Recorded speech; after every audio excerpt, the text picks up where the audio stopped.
नाशिकमध्ये MSCBच्या हलगर्जीपणाचा धक्कादायक प्रकार समोर आलाय। विद्युत दुरुस्तीचे काम सुरू असताना अचानक हाय टेन्शन वीज तार थेट आई आणि मुलावर कोसळल्याची घटना घडली आहे। या दुर्घटनेत आई आणि मुलगा किरकोळ जखमी झाला असून सुदैवाने मोठी जीवितहानी टळली।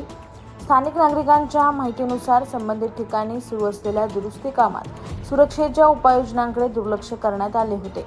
अचानक तार तुटून खाली पडल्याने परिसरात एकच खळबळ उडाली।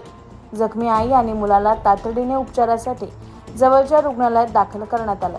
या घटनेनंतर नागरिकांनी MSCB प्रशासनाविरोधात संताप व्यक्त करत निष्काळजी अधिकाऱ्यांवर कारवाई करण्याची मागणी केली आहे। वारंवार घडणाऱ्या अशा घटनांमुळे नागरिकांच्या सुरक्षेचा प्रश्न ऐरणीवर आला असून MSCBने तत्काळ योग्य ती खबरदारी घेण्याची गरज व्यक्त केली जाते। ड्युटीवर निघाली मी सकाळी ड्युटीवर जाताना सिग्नल क्रॉस केल्यानंतर MSCBच्या ऑफिसच्या इकडे येत होतो। ॲक्टिवावर होतो मी आणि माझा मुलगा।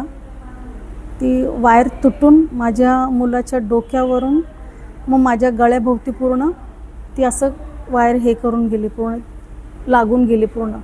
तर गाडी आमची गाडी हलली। मग लगेच गाडी थांबवलं आम्ही। मग तिकडे MSCBच्या ऑफिसमध्ये विचारलं, त्यांना सांगितलं की असं झालं आहे। तर ते लोक बोलतो आम्ही स्वतःहून केलं आहे का, ते झालं आहे, आता आम्ही काय करू शकतो। मी म्हटलं तुमचं काम आहे ना नागरिकांना अलर्ट करायचं की असं काम चालू आहे। त्यांचं झाड तोडायचं काम चालू होतं।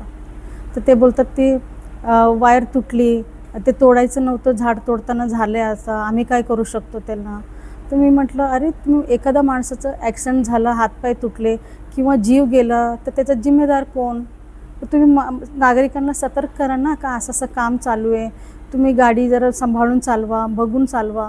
पोराला त्याला असं ते कपाळावर लागलं, असं वायर वरती गेलं आहे, पण लागलं आहे मला, असं माझ्या गळ्याभोवती लागलं आहे, इथे लागलं आहे आणि दोन्ही शोल्डरवर पण वायर असं हे करून गेलं आहे। सर जर जीव गेला असतं तर कोण जिम्मेदार।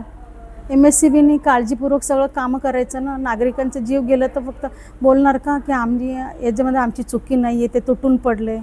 मग तुम्ही मेंटेनन्स करा ना, वारंवार त्याला व्यवस्थित मेंटेनन्स करा। माझं जीव गेलं असतं तर कोण जिम्मेदार, हातपाय तुटले असते कोण जिम्मेदार।